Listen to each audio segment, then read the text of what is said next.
Yes, everyone, what's going on? Stephen Howson, bit of transfer talk time. That's not the right slide that we're going for. That's the one that we wanted. Raphael Varane. Are we starting anywhere else? No, we're not. We're talking about Raphael coming to Manchester United. Now, all the big hitters have been talking about him. Fabrizio Romano came out and said an agreement is almost done between United and Madrid, just the fine details to be completed, then paperwork time, a matter of hours or days. And do you know what? I think I could go a bit further than that and say, I reckon we're here. I reckon we are at the done stage. I think it's a matter of medical, and then we're there. I think there's that many people coming out and saying it now. Like David Ornstein's mentioned that there's just a little bit of final push for a fee lower than 50 million. Varane wants United. It's something special for him, which is what Romano has said. Apparently, he only wanted to come to United. Buhafsi says the final agreement should be found within the next few hours. That was earlier today. James Ducker mentioned about the fee still being below 50 million euros, which, let's be real, is bonkers. It's an absolutely bonkers price if that's the case. And Manchester United look like they might have finally got their man over the line. I have been on the reluctant side of this transfer, not because I don't like Varane, just because you don't get prime players out of Real Madrid. You just don't do that. I think that the fact that they're in a bit of financial trouble at the moment is obviously something that we can play into the hands of. And what's crazy is I don't think we're done yet. I think that we are pushing ahead and actually seeing what a competent board structure could do. Not board structure, what's the word I'm looking at? A competent football structure behind the scenes can do. And we've had it in place for what, 3 months? Something like that? Woodward resigned, we brought in Murta and Darren Fletcher, and in a matter of time, we've got what? 2 world-class players. Let's have it right, world-class players. Not could be world-class, not potential world-class, no, straight up world-class players. I think Ollie needs some credit into this. Look at the squad that he took over. Look at the back four. The back four was Young, Valencia, Chris Smalling, who looked like he was dislocating his hip every time he tried to pass a ball, and Jones and Rojo at centre-half. And in 2.5, 3 years, it now looks like Luke Shaw, who 2 years ago, let's have it right, was a non-existent player. Ole Gunnar Solskjaer has resurrected that kid's career. If Mourinho's still here, Luke Shaw's... is he even playing in the Championship the way it was going for him? Wan-Bissaka, who, all right, not perfect, got his flaws, still got a lot of developing to do, but he's also could be bringing in Trippier to give us a bit of a different flavour at times. Varane and Maguire. He's absolutely overhauled that back four. We've got a right winger for the first time since Steve Coppell. Manchester United are slowly putting into place moves that make a lot of sense for us. And for a time, there was people complaining about, why are we signing British players only? Well, if you see the issue that Liverpool are in at the moment, Liverpool can't sign any more players unless they're British or homegrown, because they've reached the maximum amount of foreign players that are allowed. Manchester United, this is a Brexit thing. Manchester United have been buying and producing homegrown talent for so long now, we could buy anybody. Doesn't matter to us. We've got a plenty room on the quota for us to bring in any more players. Ollie spent more than Pep and won 0 trophies. Well, he clearly hasn't, has he? He's not spent more than Pep. That's just factually incorrect. So how about relax that kid? Gives that a like if you're buzzing. You've got a complete overhaul of what's going on in midfield. You've got a right winger come in, a proper number 9 leader in Cavani. He brought in the world-class player in Bruno. He's literally transformed Manchester United's squad in 3 years. Now, yeah, he spent money to do it. He's probably overpaid to a certain degree, I would say. I think it's fair, even though he's been a good player on Maguire. I think he also overpaid on Wan-Bissaka. Got a bargain in Bruno. I think it's fair to say. And he got a bargain in Raphael Varane if it's between 45 and 50 million, whether it's pounds or euros, who gives a toss? Like, yeah. I think overspent on some and got bargains on others. by and large, pretty good return on his investment, I would say. And the club is in a better place. And not only is it in a better place, Varane aside, he's buying players that have got potential sell-on values. He got Cavani on a free. That was a great price. He's bringing in players that offer something to the club. Now, there's still a gaping hole. He's addressed one, possibly addressed a second. There's a big gaping hole in the centre of the pitch, the engine room of the pitch. Now, as I mistakenly had it up earlier, let's talk about this one. Goretzka's name has been flung into the mixer a little bit of late. Again, don't usually get players out of Bayern Munich. You don't get them out of Real Madrid neither, and we've just managed to do that one. But here's what's being said. Goretzka has been linked with a club, but United sources suspect the German international's representative using United to secure an improved contract. It's probably fair. United preference is to sign a midfielder ahead of a fullback. I understand that.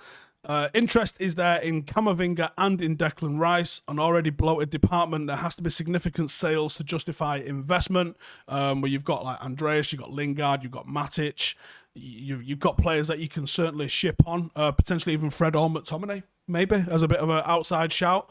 Goretzka, United are offering Goretzka a higher salary than Bayern Munich. The next round of negotiations with Bayern will follow, and the club is interested in his transfer. That's according to Christian Falk. And negotiations have reached an impasse, but the player's still hopeful of signing an extension. That's Kerry Howe that's mentioned that one as well. And I think that what everybody said there is probably right. I think that he probably will stay at Bayern Munich, and I think he's probably been linked with Manchester United on the back of basically just nothing. On the fact that it's Manchester United and we are someone that typically signs players, so why wouldn't we bring in, you know what I mean? So I'm just trying to find a thumbnail here, and I don't think I have one. Amazing. How don't I have one for Sal Niguez? Now, obviously Camavinga, Sal Niguez, Goretzka, these are people, Declan Rice as well, these are people that United have been linked with. These are names that people have been talking about coming to Manchester United. I can see us getting one of those. Now, obviously, I asked Mike Phelan about both Niguez and I asked him about Camavinga. And his responses on neither, he didn't say we aren't interested in either of them, and he didn't say we're getting either of them. They seem to be both on the radar, and I asked him direct questions as well. And he didn't dance them, but his answers also didn't necessarily fill me with, these are definitely happening. I think he said Sal might have been a bit too expensive, but I'm not sure that necessarily rings true, because surely he's available for like what we've just seen for Varane, which is the 45, 50 million sort of range, which for me is perfect. And for all of the people saying, oh, he's not a number 6, well, he is a number 6. He has played as a number 6. He's played against Liverpool as a number 6 and was phenomenal in that position. It's not his regular position, but Ander Herrera was a number 10 before he came to Manchester United. Spanish league's a little bit different. Your sort of role can change a little bit with how it competes in both the different leagues. And you've also got to think, do you need an out-and-out destroyer number 6 when behind you is Raphael Varane and Harry Maguire? Probably not. So you can have more of a deep-lying playmaker, Michael Carrick-esque number 6. And for me, Sal Niguez does fit that bill. He's athletic. He's got the ability to cut across the pitch in a lot of directions. He's not blisteringly quick, but he's quick enough. He's got a brilliant back-to-front pass. He's got key passes from deep, which is something that United really lack.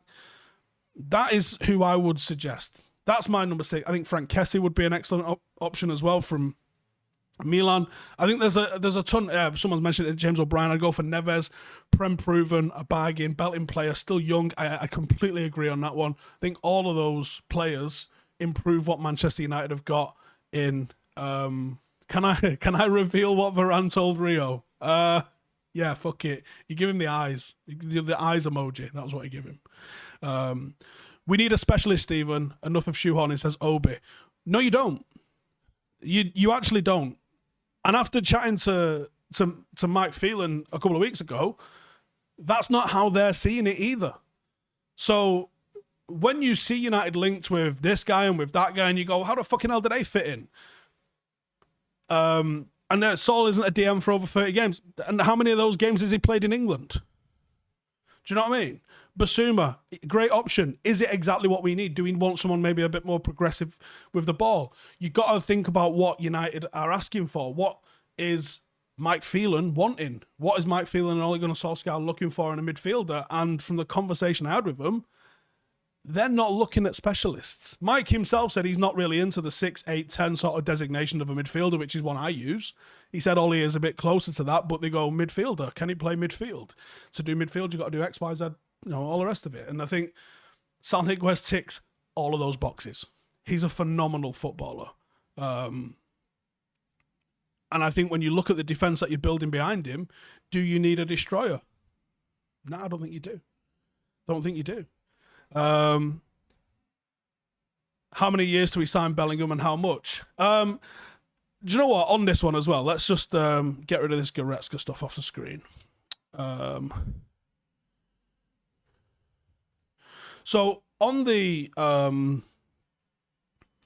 Bellingham front, I was asking around today because I saw it pop up and I was like, that can't be real, surely. And it was a rumour doing the rounds of Haaland and Tony Marshall swap. And I was like, look, for me, I've said for a while, anyone who's watched me for a while will know what I'm saying here. I don't necessarily think that Ollie's having Tony Marshall. I just get the impression it's not exactly what he wants in terms of a midfielder.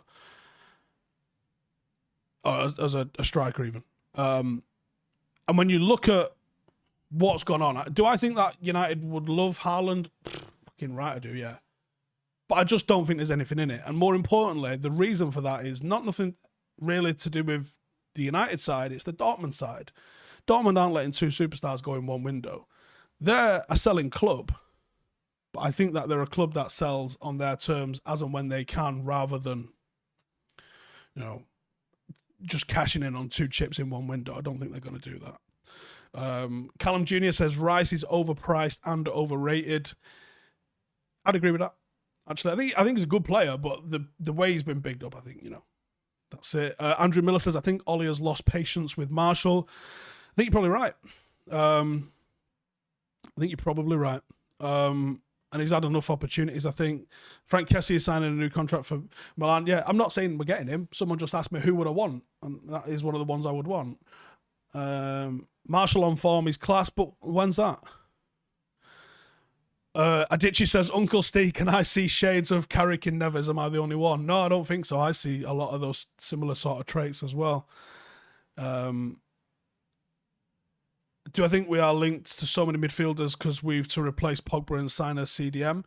Now, that's an interesting situation. And actually, I did have a Pogba slide here for you. Have some of that. Let's see what's being said on Paul Pogba. So, Ollie mentioned after the QPR, all the dialogue I've had with Paul, he's looking forward to the season. Trying to read between the lines is there something going on there? PSG are expected to make their interest in Paul Pogba formal in the near future, seemingly unlikely to sign a new contract, and that's what Sky Sports said of today. And the sale of Pogba may lead to wages being open for Goretzka. I've already said I think the Goretzka stuff's a load of old rhubarb, to be honest. I'm not necessarily buying it. Vision Dan says, Phillips from Leeds. I knew he'd get linked with United on the back of how he did the Euros, and they said World Cup then. But again, I don't necessarily think he's world class, and United should be looking for world class. I think Niguez, I know he's had a rough season this season, but I think he can be world class. When is the next 5 stream? It will be Rio's back on the 3rd. When's the 3rd? Week tomorrow? He's back next week sometime. Is it Tuesday? Yeah, week tomorrow. He's back then, so probably the week after that. Why is Cam not in the Paddock team anymore? He's been away. He was meant to be playing this weekend, and our game got called off 20 minutes before we were due to meet. How bad's that? Shocking. What about Tielemans or Ndidi? Both better than what we've got. Yeah, they are. Ultimately, you can go shopping a lot of places to get a better midfield than what Manchester United have currently got, and that's the issue at the moment. And do you know what? Necessarily, if we lost Paul Pogba, but we gained a Sal Niguez, could probably live with it, to be honest. What's our midfield free going into the season, though? I don't know, because I think Niguez, Pogba, and Bruno's tasty. I really do. If you if you lose him, it probably is a bit of a step backwards. But when you look at how much he was available this season, is it that much of a step backwards? Try swap Pogba for Guy. Yeah, Idrissa Guye's a hell of a player. When he was leaving Everton, I was like, why aren't we in for this kid? He's absolutely magic. Like, you can list literally dozens and dozens of players. And thoughts about Stanley Gartner. I did a video today, which is going out tomorrow, talking about Mengi. And what I said in that video is, I think Mengi, and I think Manchester United particularly, should look at the situation, what's going on at Derby, and see if we can send like 6 players there. I don't know if that's allowed, actually, because I think there's maybe a limit of 3 players from one club going to another club or something along those lines. But if it's possible and United could do it, send as many players as you can there and see if you can keep them together, train them together, because Derby are under all sorts of sanctions from the EFL for falling foul of, what's it called, the financial fair play. So they've had some funky accounting in recent times, and it's coming back to bite them on the arse in a big way. Rooney's absolutely ruined with what he's got to work with. And I think you could do Rooney a favour, you could do ourselves a favour, and we could all live happily ever after, if you like, with boxing it right off. Send a load of them there. Send Garner there. Send Mengi there. Send Alanga there. Let's have them all play together and all that lot. Where are Paddock playing this year? Well, it might be back at Droylsden. TBC on that. It's an outside chance we're back at Droylsden. So fingers crossed. Otherwise, I don't know. We can't find any facilities, and it's an absolute nightmare for us. And I've also got to say, I think the protests have helped. And I think it's a combination of the protests, the response to the European Super League, because I think that really helped shove, regardless of what he says, Woodward was shunted out the door for the fallout of the European Super League. And I think, do I know why Laird isn't on pre-season? No, I'll message him and find out. I think one of the reasons we're seeing the improved window that we're having is that, I don't know for sure, obviously, but it feels to me like the Glazers have maybe realised they can't keep treating this football club the way they have the last 15, 16 years. And I think the Woodward sacking, let's be real, he resigned, but he was fucking sacked. Let's have it right. Over whatever happened over the European Super League. I think the fallout of that has led to Manchester United being a better run organisation, at least over these last few months. So I think the protests worked. I think the protests have made them realise just how deep the feeling from fans is about this football club and the way it's been run. And I think that they've realised that they can't keep treating us like this. And I think there's a more common sense approach that you can't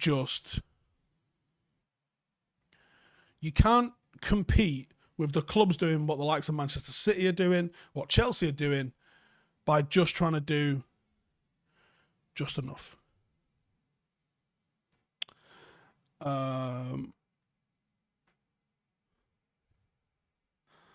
Maybe the Glazers are just doing this for one window to quieten the fans. Hopefully not. I mean, I literally said at the start of the window, it would be the best possible PR move from their side of things to shut the fans up by just going, here's the best window you've ever fucking seen. Because sadly, it would quiet down a lot of fans. It would, wouldn't it? And I was like, just do it and let's find out. Because ultimately, we end up in a better place. Tyreek says, big ups, Steve. Big ups. Do I think our former kit sponsor, Chevy, had anything to do with this? I don't know. I have no idea. Vision Dan says the Glazers have had their eyes opened. Maybe. Here's the thing, right? If United do get Sal Niguez and we bring in Varane, which I think it's... Can I say it's done? I feel like it's done. I feel like we're just waiting for his medical now. Perhaps it's our new director of football. That's what I'm saying. I think it's football people. I think it's football people doing football jobs. What was Woodward doing? Was he literally playing fucking FIFA and sending out the occasional text? He must have been so shit at his job that for so long we failed at getting our targets constantly. And John Murta and Darren Fletcher have been in the job 5 minutes and pulled in 2 world-class signings from 2 signings. Fucking magic. Disciple of Ollie says they haven't changed at all. Maybe they haven't. Maybe they've just done this to appease us. Who knows? Big up John Murta. Yeah, if what I was hearing about John Murta when he got the job, there's a lot of people weren't happy with it, but from the outside, looks like he's doing a better job than people had gone for it. Neil says, I know for a fact Mourinho is fuming. Varane and Maguire were his top targets and all he gets both of them. Fuck Jose Mourinho. Bitter old prick. It's done when he has the shirt on. Let's be real, mate. He gets done before that, though, doesn't it? Sell Pogba, get Niguez and Rice, Camavinga. What am I saying? I don't think you'll get Niguez and Rice. I just don't think there's that much cash for United at all. That's a mad window, that. And it's not even just it's mad in terms of the signings. Just the outlay is just phenomenal. Whereas, like, you can probably bring in Varane and Niguez for the price of what it's going to cost you to get Rice. And is that right? That's not right. That can't be right. Thoughts on Crystal Palace? I think they're in the fucking shit and all, aren't they? In a big way. We might be doing something with one of your players on 5, though, so keep tuned for that. Keep an eye on that. Who's in the pick on the wall behind me? That one. That was Paddock from when we were playing at Drawson last year. Looks good, doesn't it? And then that's programs that we had from the season. Who are we selling? Oh, I don't know. I wouldn't be surprised to see Jesse go. I wouldn't be surprised to see Matic moved on. I'll be shocked if Phil Jones does. I don't know how he's still here. I really don't.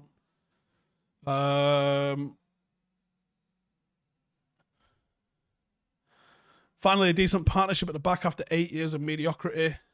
It's an interesting one, isn't it? It's an interesting one. Not going to happen. Would I do a straight swap Kante for Pogba? Ooh, I could roll with that. Paddock to Flixton. I mean, I was in touch with Flixton. I don't know what's going on with him anymore. Who would I say is the under-23s player to watch next season? Maybe I'll do a video on it and you can watch that.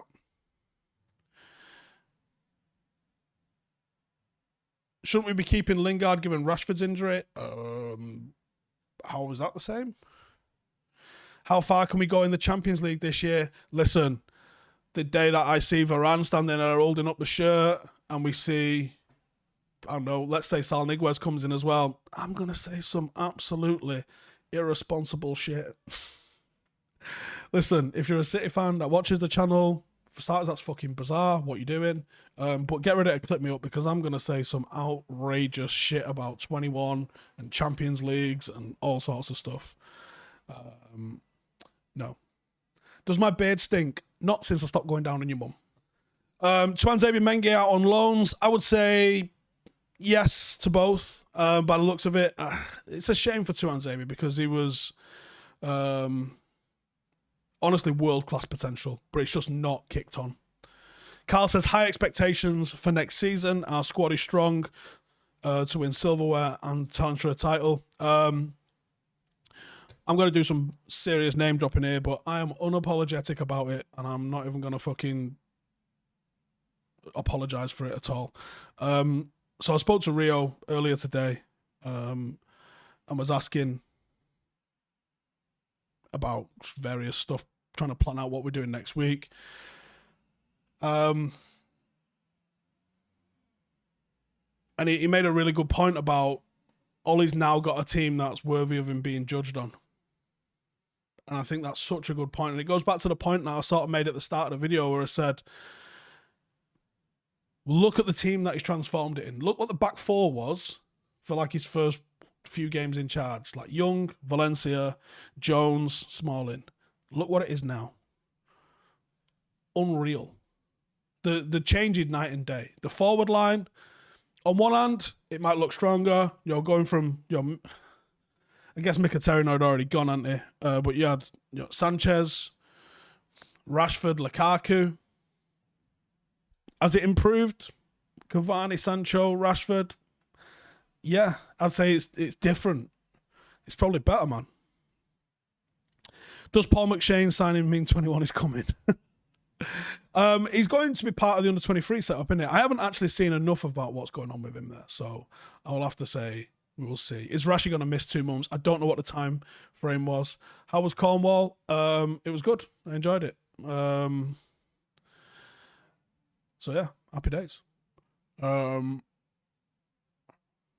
think it was a nice little welcome break. I want more now though. Like, I've not been away for so long, even though it was just Cornwall. It was a good little break. Yeah. Can I tell us what he said to Rio? Yeah, I've already said he gave him the eyes. Which is about as much as you can really say in it, really. I'm going to jinx the deal. I'm buzzing off the fact that him and Rio are... Oh, his idol in football was Rio. Hopefully that means that we've got half a chance of getting him on the podcast, because that'd be awesome, wouldn't it? His Wikipedia already says he's playing for United. Mate, people on Wikipedia are fucking mad for it, aren't they? Mason prediction for this season. I think he'll get a lot of opportunities at the front end of the season. Obviously, while Marcus is out. Yeah. So, happy days. Is Varane going to get number 4? Well, let's be honest. Phil Jones ain't fucking using it, is he? So, why not? If I were Phil Jones, would I leave? Yes. What are you doing? Have you got any fucking ambition whatsoever? Get your ass out and go and play football. Right, I'm off to training. We got 7-a-side training tonight. We have got a temporary 7-a-side team for Paddock FC. We're playing at the Etihad on Sunday. And if we win, we're playing at the real Wembley, like Wembley Stadium next weekend. We've got to win 6 games, so chances are we're probably not playing at Wembley next weekend. But it's only 6 games, so fingers crossed. Let's see if we can pull through it. But I'll be picking the squad tonight, so any of the players that are watching, you better fucking be there on time. And hopefully we'll get another match in this weekend as well, seeing as though we've had 2 games called off out of 5. It's fucking well annoying. But anyway, thank you. Might fill the Etihad Sunday. We're only allowed... Right, check this out. I'm allowed 4 fans. I count as a fan. So there's 1 spot gone. Kitman Dave, there's another spot gone. I have to take Adam for the camera. There's another spot gone. I've got like another 5 coaches to fill 1 space. Hector Rio says, Howson braids his armpit hair. My shit's Manscaped. Come on, son, you know the drill. Rio reacts to Varane. Rio will be putting a video out later. He's already recorded it. Anyway, cheers for tuning in as always. Make sure to subscribe if you haven't already. And fucking hell, maybe next weekend you'll be watching us play at Wembley. Who knows? Laters.